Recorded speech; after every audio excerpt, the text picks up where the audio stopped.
क्या आपने कभी सोचा है और देखा है कि कुछ लोग हर परिस्थिति में ऊर्जा से भरे रहते हैं और वहीं उलट कुछ लोग छोटी छोटी बातों में टूट जाते हैं। आखिर वो कौन से रहस्य हैं जो इंसान को अजेय बना देता है?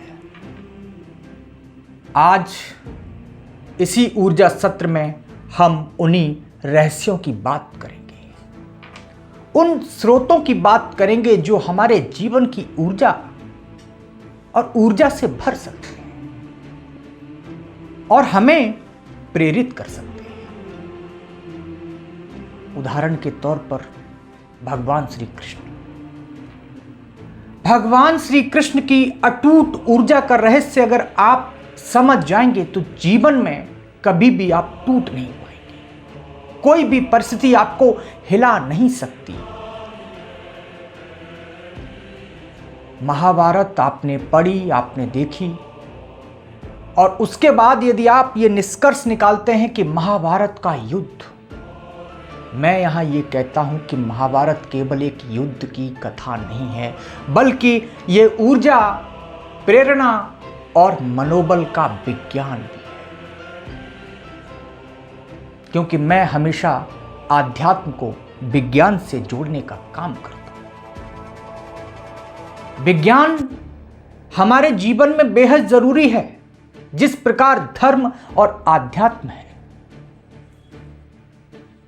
युद्ध के बीच में जब अर्जुन निराश हो जाते हैं, उनके हाथ पैर कांपने लगे, उन्होंने हथियार डाल दिए और कहा कि मैं ये युद्ध नहीं लड़ सकता, मैं ये युद्ध नहीं लड़ सकता। ये कौन था? ये कौन हो सकता है इस बात को कह रहा है कि मैं ये युद्ध नहीं लड़ सकता? ये अर्जुन थे। अर्जुन कौन? महान धनुर्धर अर्जुन। लेकिन फिर भी एक पल में उनका मनोबल टूट गया। एक पल लगा, उन्होंने भगवान श्री कृष्ण से कहा कि मैं ये युद्ध नहीं लड़ सकता। यानी उनका मनोबल टूट गया। क्यों? जब आप इसका उत्तर खोजेंगे, जब आप इसका उत्तर खोदेंगे तो उत्तर आपको मिलेगा कि उन्होंने अपनी ऊर्जा का स्रोत खो दिया। भगवान श्री कृष्ण मुस्कुराए और उन्होंने गीता का ज्ञान दिया। लेकिन प्रश्न यह भी है कि क्या आपने कभी सोचा कि भगवान श्री कृष्ण जिन्होंने गीता का ज्ञान दिया, अर्जुन टूट चुके थे। भगवान श्री कृष्ण स्वयं इतनी ऊर्जा से भरे कैसे रहते थे? हर समस्या का हल भगवान श्री कृष्ण के पास सवाल से पहले उसका उत्तर होता था, समस्या से पहले उनके पास हल हुआ करता था। कभी सोचा आपने? हम सिर्फ किताबों को पढ़ते हैं, हम महाभारत को सुनते हैं, हम महाभारत को मानते हैं, भगवान श्री कृष्ण को मानते हैं, लेकिन भगवान श्री कृष्ण की ऊर्जा को हमने आज तक जाना ही नहीं। भगवान श्री कृष्ण स्वयं इतनी ऊर्जा से कैसे भरे रहते थे? क्यों? क्योंकि उन्होंने जीवन के 3 बड़े ऊर्जा स्रोतों को अपने भीतर जागृत कर लिया था और आप भी कर सकते हैं। यह आपके अंदर भी है, आप इसको जागृत कर सकते हैं अपने अंदर। धर्म पर अडिग विश्वास।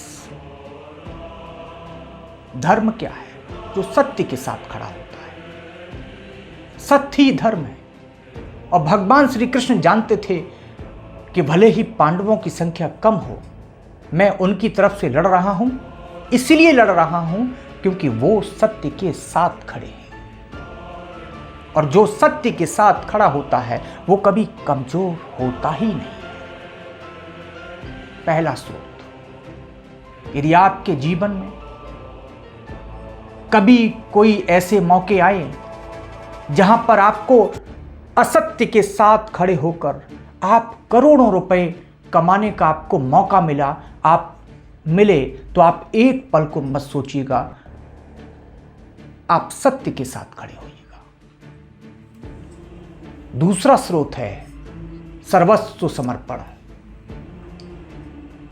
जो अपनी आत्मा को परमात्मा के चरणों में समर्पित कर देता है, जो ये कह देता है कि प्रभु मैं तो सत्य के मार्ग पर चल रहा हूं, मेरा खाना पीना दाना, मेरी काबिलियत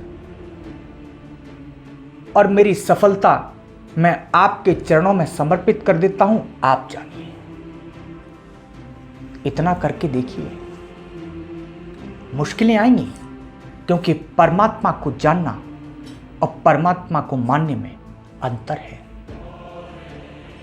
आप समर्पित कर दीजिए, और जैसे ही आप समर्पित करेंगे, और मैं यहां एक और बात आपको बता दूं, समर्पित कर देने का मतलब केवल शब्दों से बोलना ही नहीं है कि प्रभु मैं अपनी आत्मा को आपके चरणों में समर्पित कर दिया और मैंने सिर्फ शब्दों में बोल दिया, और आप उसके बाद परिणाम की चिंता करें।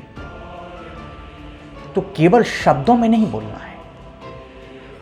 जैसे ही आप अपनी आत्मा को परमात्मा के चरणों में समर्पित कर देते हैं, उसमें एक असीम शक्ति आ जाती है। और तीसरा सबसे बड़ा जो ऊर्जा का स्रोत है, वो है मन की स्थिति को साधना। और ये बड़ा कठिन स्थिति है, बहुत कठिन साधना है, मन की स्थिति को साधना। युद्ध के बीच में भगवान कृष्ण हमेशा शांत थे, क्योंकि उन्होंने अपने मन को नियंत्रित कर लिया था।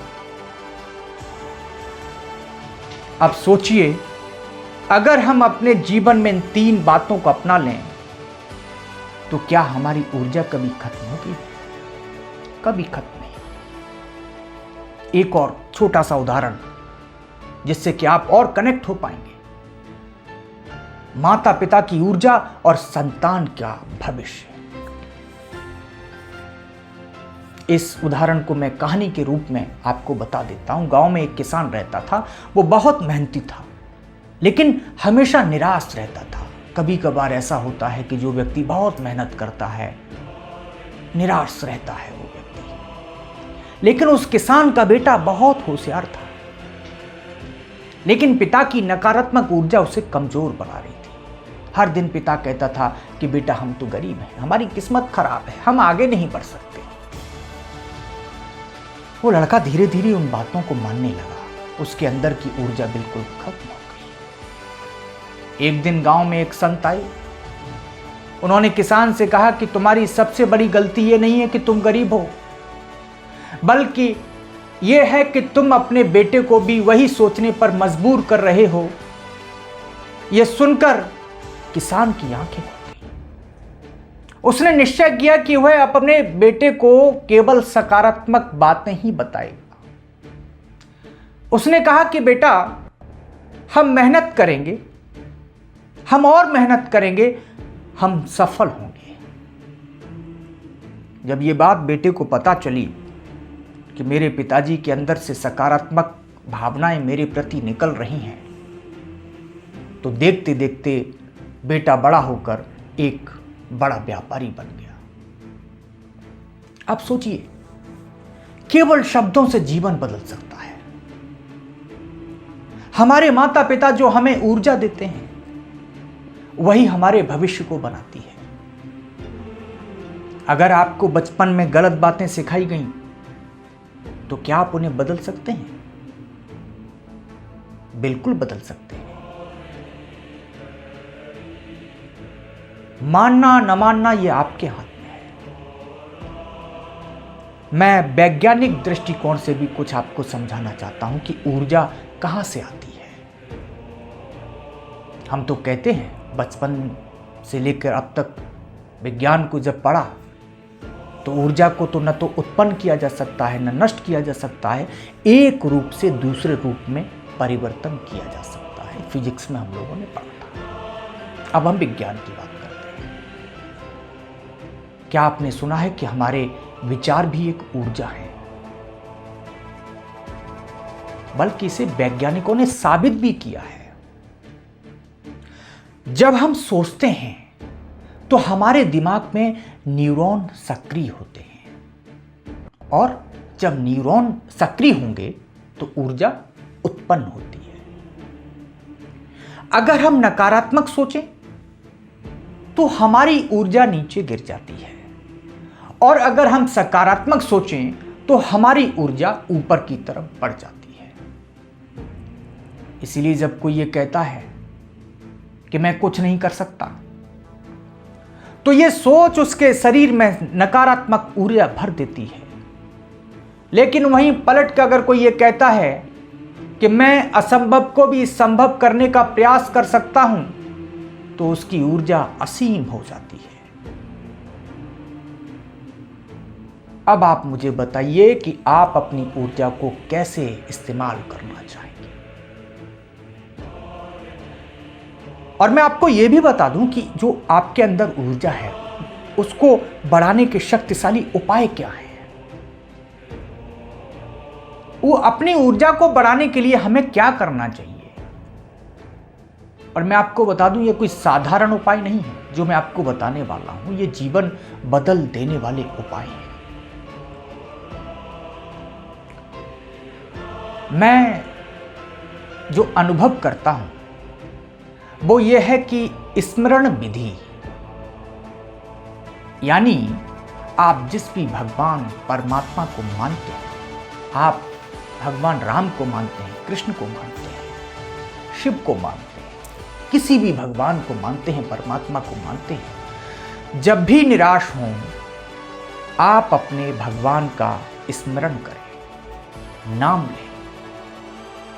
और नाम लेते हुए ये न कहें कि हे प्रभु मैं इसमें फेल हो गया, मुझे पास कर दीजिए। प्रभु आपका पेन लेके आपकी परीक्षा देने नहीं आएंगे, प्रभु आपका प्रमोशन नहीं करेंगे। आप कहें कि मुझे कुछ भी असंभव नहीं लगता प्रभु, मेरे भीतर असीम ऊर्जा है, मैं हर परिस्थिति में विजयी रहूंगा, बस मैं आपको याद कर रहा हूं।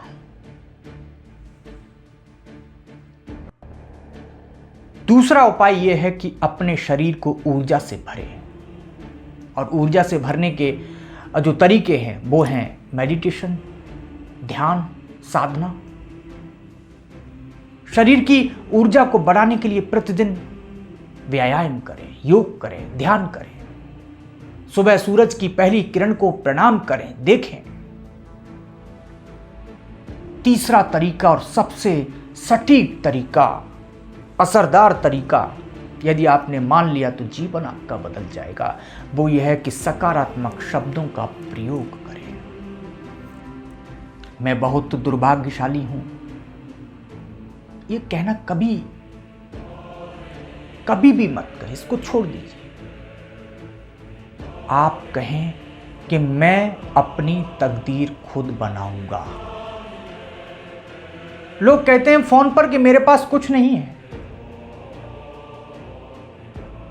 है या नहीं है ये आपको पता है, लेकिन आप ये कहें कि मेरे पास अपार संभावनाएं हैं।